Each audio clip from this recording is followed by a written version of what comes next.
एक बहुत बड़ी आर्ट गैलरी ने कॉन्टेस्ट डिक्लेयर किया। उसमें उन्होंने अनाउंस किया कि जो भी पेंटर पीस को डिपिक्ट करने वाली वर्ल्ड की सबसे अच्छी पेंटिंग बनाएगा उसको $10 मिलियन का इनाम मिलेगा। यह बात पूरी दुनिया में फैल गई और पूरी दुनिया से हजारों पेंटर्स ने अपनी अपनी पेंटिंग भेजी उस कॉन्टेस्ट में पार्टिसिपेट करने के लिए। उन हजारों पेंटिंग्स में से जो इस कॉन्टेस्ट के जजेस थे उन्होंने फाइनली 100 पेंटिंग्स को शॉर्टलिस्ट किया और उन 100 पेंटिंग्स की एक एग्जीबिशन लगाई। उस एग्जीबिशन में इन सारे पेंटर्स को तो इनवाइट किया ही किया, साथ ही साथ मीडिया वाले भी बैठे हुए थे और मीडिया वालों के साथ हजारों लोगों की भीड़ भी जमा थी। क्योंकि प्राइज अमाउंट इतना बड़ा था तो सबका इंटरेस्ट था ये जानने में कि कौन जीतेगा, कि वो पेंटिंग कैसी होगी और कौन वो पेंटर होगा जिसको इतना बड़ा अमाउंट मिलेगा। फाइनली वो दिन आ ही गया। वहां पर सारी ही पेंटिंग्स देखने लायक थी और एक से बढ़कर एक थी। उसमें से कुछ पेंटिंग्स थी जहां पर सबसे ज्यादा भीड़ थी। जैसे एक पेंटिंग थी जहां पर एक बिल्कुल साफ पानी की नदी बह रही थी जिसके पीछे कुछ पहाड़ थे, उसके ऊपर बर्फ जमी हुई थी और पीछे से सनराइज हो रहा था। एक और पेंटिंग थी जहां पर पेंटर ने पीस को डिपिक्ट किया था फुल मून नाइट के थ्रू, यानी कि एक बिल्कुल पीसफुल लेक थी जिसका पानी बिल्कुल स्टिल था, इतना स्टिल कि उसके अंदर आप रिफ्लेक्शन देख सकते थे आसपास में जो भी कुछ था उसका, बिल्कुल एक मिरर की तरह। और बिल्कुल डार्क आसमान में कुछ तारे चमक रहे थे और एक चांद चमक रहा था। उसके अलावा एक पेंटिंग थी जिसमें बिल्कुल सफेद बादल थे, नीला आसमान था और बिल्कुल हरी हरी घास थी।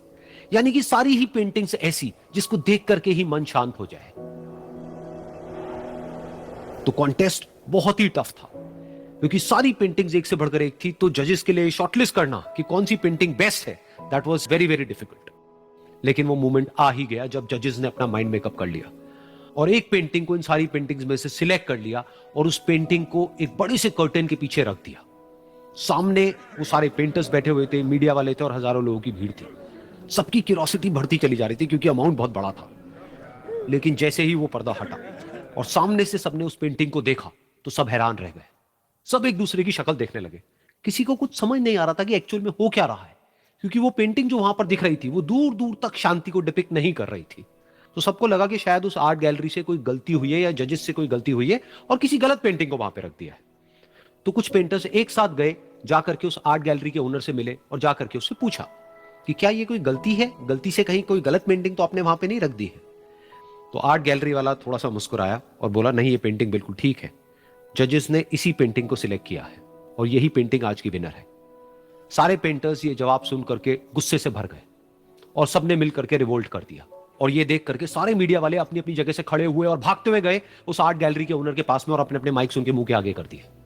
तो अगेन वो आर्ट गैलरी का जो ओनर था वो हल्का सा मुस्कुराया और उसने कहा कि मुझे कुछ बोलने से पहले एक बार इस पेंटिंग को आप लोग ध्यान से देखिए, थोड़ा पास से देखिए, शायद आपको कुछ ऐसा नजर आए जो दूर से नजर नहीं आ रहा है। क्योंकि आप सबने एक चीज तो देख ली कि इस पेंटिंग में आंधी है, तूफान है, चारों तरफ सब कुछ तहस नहस हो रहा है, आसमान में बिजली कड़क रही है, काले बादल है, ये सब तो आपने देख लिया।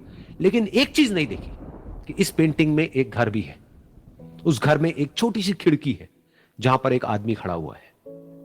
ध्यान से जाकर के देखिए, वो जो आदमी खड़ा हुआ है और बाहर देख रहा है उस घर से, उसके चेहरे पर कोई डर नहीं है बल्कि एक हल्की सी मुस्कान है, एक ठहराव है, एक सुकून है। और यही है शांति का असली मतलब।